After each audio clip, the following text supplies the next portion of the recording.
Hello, listeners. Welcome to the Out of Our Depth podcast, where we are well and truly out of our depth. I am your host, Matt, And I'm Liam. and this podcast is all about cars, our life experiences, good stories, and a lot of things we don't understand. We hope you enjoy. Hello there, everybody. Hello. I hope you're all doing well. I've got a cup of coffee. I hope you got one as well. I do, yeah. Halfway gone already, but hopefully it'll last. Yeah, I hope so. Well, why don't we tell the listeners about the format of this podcast? Basically, we're here to talk absolute nonsense for about half an hour at a time. Give or take. Give or take. So, Liam, let's start with introducing you. Tell the listeners a little bit about yourself. Oh, okay. I studied mechanical engineering at university, and I'm a couple of years into a graduate scheme in a boring insurance company, but hopefully I'm a bit more interesting than that. But I really like cars. I think we both do. That's our shared passion. You know? Indeed. Cars, Formula One, crashing cars. For sure. Unreal. But when you tell the listeners what you drive now, and maybe some future car aspirations for yourself. Good idea. So I've got a BMW 325i at the moment, which makes me quite happy. I really like driving that. But it's quite sexy, I'll give you that. Coming up to 2 years of ownership, I don't know. I've got a little bit of money spare aside. Might switch up to something new. I don't know. I really like rear wheel drive, which kind of messes you around, like limited options. I think in the UK. Yeah, I think I've thrown some rogue options your way. Like Nissan. I don't know the difference between a 350Z or a 370Z, but I threw one of them your way as like a potential like absolute death trap of a rear wheel drive car. Like so expensive, drinks fuel. Yeah, would be absolute hoot. Of course, but your 50% discount insurance, I think, makes it all worth it. Certainly does. It opens up some options, shall we say? Yeah, indeed. I think insurance is definitely a tough time. I think just on the topic of engines, I'm actually jealous of your straight six, if I have to say it. I think the more I drive my 4-cylinder Jeep, the more I wish I had extra 2 cylinders. Rather than thinking, how can I squeeze more power out of this? And rather than just thinking, oh, I have more than enough power, that's great. Yeah. They're very different engines, aren't they? Like you've got quite an agricultural feel to your like whole Jeep setup, and then like nice, smooth, silky smooth German saloon. Yeah, I think even just the difference in idling is probably very different. I don't know, you could put a glass of water in it would vibrate itself off my car. Break the glass. Yeah. Like I think there's a pound coin test you can do for an engine. Yeah, like rest it on its side, like Rolls Royce V12s, it won't even tip over. That's exactly what I was thinking, and mine definitely wouldn't pass that. It's probably the combination of worn out parts, motor mounts, and all that, but it's all the same. Still works though. It does still work. But so of course, I sent you a message about a Nissan. It had a V6 in it. What kind of engine would you want to lean towards, or is that not a consideration for you? It is a little bit, because I think with a car that's like what's living with you most of the time. Because if you're just cruising around in traffic, you're not really experiencing any of like the ride or handling characteristics. That's so true. Just not going fast enough. Whereas like if you've got the clutch, hit the brakes. You've got a nice sounding engine, like that's going to entertain you a little bit. But like it's a 3-litre straight six in the current car.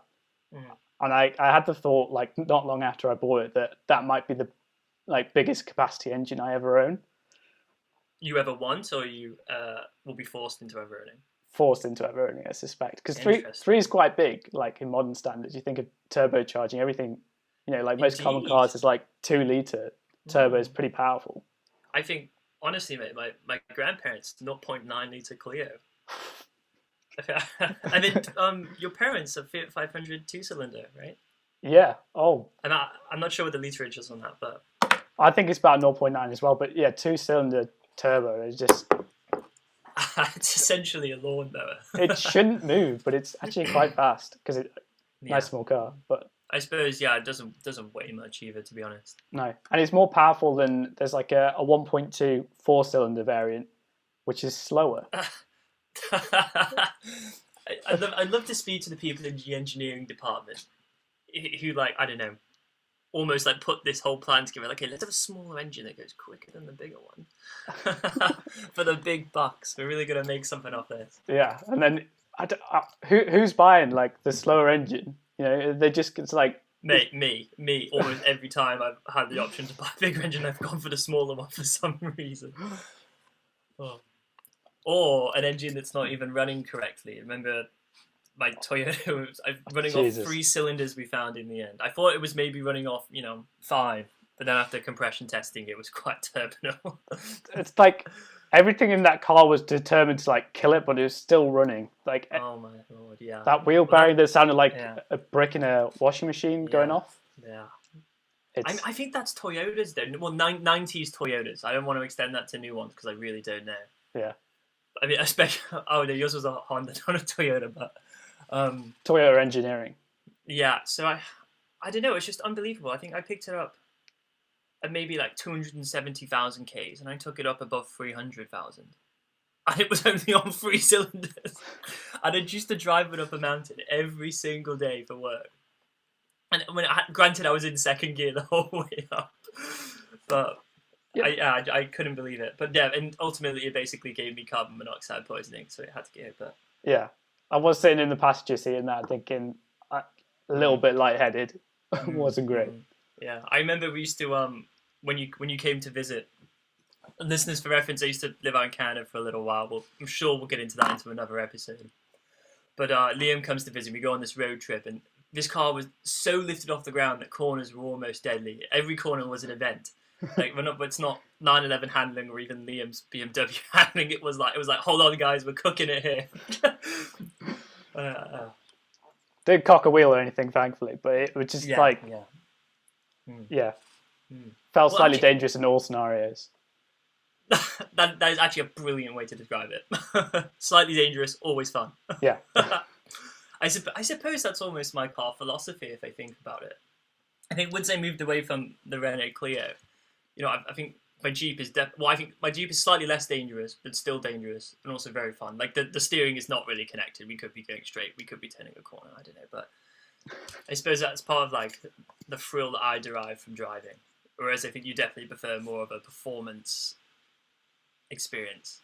Yeah, I want a car that's interesting to drive as much of the time, and I think owning your car or something like it would just annoy me most of the time. Just of course, so I've had to do like hour-long commutes to work in a car, and just like the engine drone alone in yours would. Yeah. That's where I think I definitely.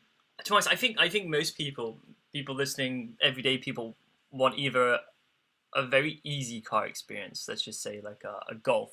Yeah. To get themselves around, or something like I could probably see you in a 911 at some point, whereas I'll still be driving some 25-year-old thing with rust holes and an exhaust that's too loud. Yeah, hold together by zip ties and duct tape. Yeah. Actually, Liam, I was scrolling through Instagram the other day and I saw that there's actually zip ties on the Mars. I think it's called the Rover officially, the Mars Rover. Like two of them are on this photo, so it's safe to say that NASA are using zip ties to hold their, Was that how they designed it, or like on the launch pad and realized like something wasn't staying where it should be and had to quick engineering solution? Could you imagine aborting a launch? No, not aborting a launch for the sake of a zip tie. Oh my! But yeah, there's 2 of them. It holds like some sort of. It's either electrical or optical. I don't know what the cable is, but I'll send you a picture after this, and maybe the listeners can go have a Google. But if it's good for them, it's good for me, I think. Yeah. I've loosely followed it, but like there's a billion cameras on that thing, so it wouldn't surprise me if one of them had fallen off and needed some help staying on. I don't know. It's actually an unbelievable thing. There's a lot of content on YouTube about all the stuff and design that's gone into this, and they've even sent a drone with it. I think it only has solar powered. It only has. Is it like a 40-second flight time? I'm really not sure. But it has a very, very small window of flight that it can do, and it takes like a full I think Mars a week or something. Stupid to charge, but that's bloody cool. Yeah, I just imagine being the guy pitching. Why don't we send a drone to Mars? I think on the rover. Yeah, yeah, on the rover. So you want to add complication to this already like nigh on impossible task of like flinging Yeah. something across the solar system to another planet, and you want a Mm, drone on it. mm. And you could probably believe that the drone costs way more than a house, Oh, everything, and just it's probably only the size of your laptop. every single part, just ridiculous cost. Mm, mm. Speaking of ridiculous cost, Formula One. Formula One. What an amazing transition into Oh, that's smooth, overpriced, precision engineered seamless. bits. uh, well, we both love Formula One. When you go out there and tell the listeners, favorite driver, favorite team, and I don't know what you love most about it. Okay. Favorite driver is probably Sebastian Vettel at the moment Classic. because it's a little bit of like faded glory underdog kind of thing. You know, I want him to do good again, and he's been struggling at Ferrari. So Yeah. I kind of like that kind of comeback story. I think everybody does. Yeah, of course. Favorite team is McLaren because it's like 3-4 years ago I started watching Formula One, and it's just like McLaren was struggling, and again I guess underdog and Fernando Alonso driving there like. Because I think there's Baku one year where he's like dragging his car around on three wheels, like the floor dragging on the ground, and he's just about keeping control, and it's just like. So was this still the era where they had Honda engines? I think that was the first year that they switched to Renault. Okay. Oh yes, I understand that they realized that all their problems were not the engine. Yeah, but I guess you kind of got to do that switch because you've got no idea. Like they're the only team with that Honda engine, so you've got no like fixed reference point. It's actually amazing. You look. I guess I wasn't really a viewer of Formula One then, except for when my dad was watching it. You know, I'd go sit on the sofa maybe, but you see Honda now, and you don't believe they could have been so shite in the past. No. But I mean, times change, of course. Yeah. Resources, capabilities, understanding. Like they must have had such a steep curve of like getting better these last few years with Red Bull. But I suspect like it's a little bit of a kick up the ass, like McLaren getting rid of them. They've got to like step up their game. Yeah, it's interesting actually. So I suppose they chose to withdraw, and then they made a decision to come back. So I guess they probably still had all their facilities. I mean, probably even like a certain amount of staff related to the engine department. So maybe that was their decision to come back. But I don't know. I guess they've come and gone from Formula One. Like there's so much about this of like why Honda come and go from Formula One all the time, but it's like kind of on a whim kind of thing.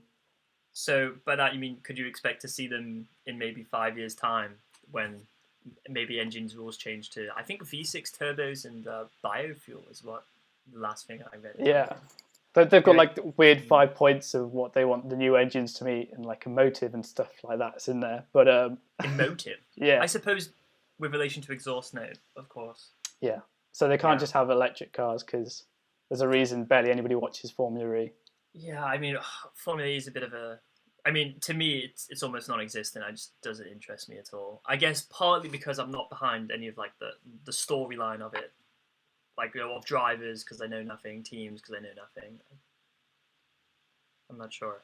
Yeah, I've given it a couple attempts, and it's the cars like they look slow, and it's because they've got like less than half the power I think of a Formula One car. And then that's just not exciting. No, and then the circuits.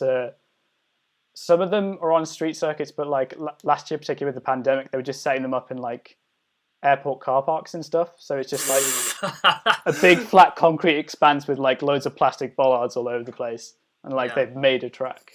So for me, Formula One, I guess, is an example of. I guess they were probably one of the first sports to have a great plan to coming back during the pandemic. So why did Formula E end up doing something so rogue? Why did they have a meeting saying like, I think Tesco car park's got a lot of space, boys. I think it's the city centre thing because like part of their draw is like we race in city centres. Okay. And Formula One just didn't go to any of their city races this year because how do you keep people away when you're like right on their doorstep? Yeah, that's very true. I think especially Abu Dhabi, I think it was. They had like this whole like biosphere, and of course it's quite manageable really within the compound of the racetrack. That is a very good point. But I'm not a fan of city races anyway. So if you're saying that there's quite a bit of city racing in Formula E, I don't think that's definitely for me. And I think a lot of people probably feel that way, along with your points of it looking slow, being boring. There's no sound. No, and it's like it's quite like video gamey because they've got like these fan boosts and there's like like an overtake, so you can go like away from the apex of a corner sometimes, and there's like this strip where you can get more power, and it just feels like like Mario Kart. Yeah, yeah. It just feels less real, I guess, and just like desperate to like grab your attention. Yeah. And correct me if I'm wrong. They all have the same car. There's no like team car development, right? From what I understand, although I don't follow it that closely, it's that you get the same chassis for everybody, and I think they get the same battery pack, which is provided by McLaren or maybe Williams, but somebody famous. And then like you get to change around the motors and like the software and stuff like that. So for example, I could choose to either use like a Tesla motor if I wanted to, or something that I don't know Porsche is pumping out. I think it's all like race specific design. I think it's like Tesla is involved. Okay. Well, I'm just curious if you could if you're given free rein on the motors, perhaps you could use technology from different manufacturers as you. Oh, for sure. Advantage. I don't know the exact rules, but like, yeah, I think that's where the weird nuances come in. Well, Liam, I've had a very sad moment. I've just got to the bottom of my coffee, which usually means I'm not awake enough. I've got a little bit to go. Indeed, but hey, yeah, just to round this off, I think to conclude, I'm very much behind you with the supporting McLaren. Yeah. I like the members of their team. I like their livery, despite it being the same this year. I don't really like their drivers, which then brings me on to be that Daniel Ricciardo is my favourite driver, of course. Good personality, says yes, good time, good accent. Good choice. I'm getting behind that. Yeah, which I think also makes a brilliant segue onto my opinion on Formula One reveals. Oh my word! And okay, right. I'm glad we're on the same page with this one already. So I wrote down a little title. I was just lying down, falling asleep last night. I thought of this. So, love the tease, hate the process. Yeah. Okay. So I think essentially behind that is, I think, for example, McLaren or even Ferrari. There's obviously this massive build up. Like, it's like a mega day. They've got their drivers on social media like a whole month out, saying like, I do like February 15th is the day. We're gonna blow your minds. And okay, cool. They've got a driver interview. It's fine. Danny Rick has come over to McLaren. That's fine. But the pull off a car to the exact same livery as last year. You don't get to see any of their developments, which is fair enough, right? It's the point of potential competitive advantage. But I mean, what is there to get from this other than like, okay, well, this was like a good 10 minutes of entertainment. I'm out. But that should be the point of like a reveal, because the cars are going to look broadly the same. So you want to see like the technical differences if you're in it for that, or is there going to be a massive livery change? And if you're getting neither of those, then you just wasted an hour of your time watching a live stream. I didn't watch it. Yeah, indeed. I gave up. Yeah. I think the highlights are the way to do it. Oh, for sure. Or just like wait for the pictures to come on Twitter. Yeah, because I mean, even Alpha. Okay, they revealed a flipped livery, reverse livery. I'm not sure what you like to call it, but white on top, red on bottom. They had like people flamenco dancing. They had like a bit of an opera going on. I know you've got to make it entertaining, but I think it was a bit rogue. I mean, they've done crazy things in the past, like Formula One teams. So I guess this year's pretty, toned down, because I think they've McLaren have had Spice Girls and Jamiroquai and what? And they've taken over like city centres before to like show off the cars racing around, which would be pretty cool. My question is, why are you wasting your budget on the Spice Girls rather than car development? I think that's why they don't do it anymore. Yeah, okay. I mean, especially if, I guess McLaren have hit... I mean, it might have been in a more prosperous time where they could blow whatever the fee of a Spice Girl is. But I mean, Williams, out of money, sold. Parts of McLaren, out of money, sold. Building was sold and leased back. I mean, maybe it just reflects, how wasteful that sport can be at times, just for the sake of the show. Yeah. When I think for true fans... They've had some mad times. Not that I call me a true fan. I call you more of a true fan than me. Oh, thank you. But I think that seeing the car in its new iteration is enough. You don't need flamenco dancing, opera, no, Spice Girls, no, taking over a whole city. You get what I'm saying here. yeah. But I guess that also brings us on to Ferrari, and I know I've had several calls of you, like, I think this week, where I've been very, very pissed off that Ferrari are doing a team and kit reveal. Like, okay, yes, we all know that Carlos Sainz is now racing for you. We know Charles Leclerc is still there. Yeah. And we know your kit is red. Still the same red. Yeah. I think they got rid of the black bits on the shoulders, and that's it. That's groundbreaking. Wow. Groundbreaking. But it's even one of those things. I think we're going to get to their car reveal, and guess what's going to happen? The McLaren model of, same car. Yeah. Yeah. Because all the interesting bits around the new regulations this year, like, they've changed it. So, like, there's spy pictures of the McLaren car, the Alpha car, the Alpha Tauri car on track with different, like, noses or, like, different floors. So you're saying that you think those are fake bits that they've put on to or just, like, hide their true development? Yeah, stopgaps, just, like, simplified versions of everything. So you can't tell what they're up to, or they're still figuring it out. You know, it's a bit of a strange one, and I suppose here's a good question for you. Would you prefer if they all released their cars, liveries, technical details on the same day? Or do you like this process of like, McLaren have chosen to go first, that's ballsy. You know, Mercedes are inevitably going near the end because they want to hide any sort of, development as the baseline of the sport. What's your opinion on that? Keep it drawn out to some extent, like have it on different days. I think that's a good system because, like, there's a long time between, like, the final race of, like, the previous year and the first race of this year. Indeed. But, like, maybe cut some of the ball out, Yeah. Don't have an RTs for the same livery and same car. Yeah, exactly. It really gets to me. But, I think that's Formula One covered. I think that's a good introduction to things that really annoy us in the off season. Yeah, for sure. But I think I'd like to close. I think it's a good question. What music have you been listening to lately, Liam? That's a great question. Give our audience a recommendation. It's not been a lot, I'm not going to lie. I'm more on the podcast kind of thing. Perhaps. Well, yeah. Oh, okay. But, like, talking to podcasts, we're on one. But I've been going for, like, hour walks a day and just, like, chuck on a podcast kind of thing and chill out to that. That's healthy. I mean, especially a day like today, it's sunny. You got to find a reason to be outside and doing something. Yeah. I think me and my housemate Wanda, we literally we went on a drive in the sun with the top off the Jeep. Cool. We played some football in the sun. Cool. We sunbathed. We did like all 3 sunny day things in like one day. So like it's so sunny today. What did we do? Wow. Wasn't even that warm sunbathing. Do you still have a jumper on? Yeah, I did have my hoodie on. Wanda was bold enough to take his shirt off, but yeah, you get the point. Yeah. But so you got you're going on a walk. Let's say after this, what are you putting on podcast wise? Gotta have a look to see. I think I've burned through most this week, but I don't know. I think that the race, which is like they cover mostly F1. I think it's 90% of their stuff, but it's supposed to be all forms of racing. So, like, the podcasts have mainly been discussing how stupid team reveals have been so far. I think that's what we've been listening to most at the moment. Well, I guess we've reiterated that. So if anyone listening is, of course, equally pissed off at the process of team reveals and the sound that my computer fan is making while it almost self-destructs. It's about to take off. Yeah, can you hear that? Yeah, it's getting... Wow.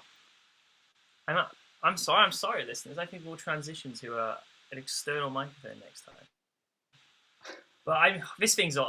This MacBook's old. I've changed the fan in it now, and it's still doing this. But yeah, that's some good recommendations. I think I'm much more of a music person than a podcast person myself. Actually, I like a good true crime podcast. To be fair, I've yet to get into that, but I can understand. It's a weird one.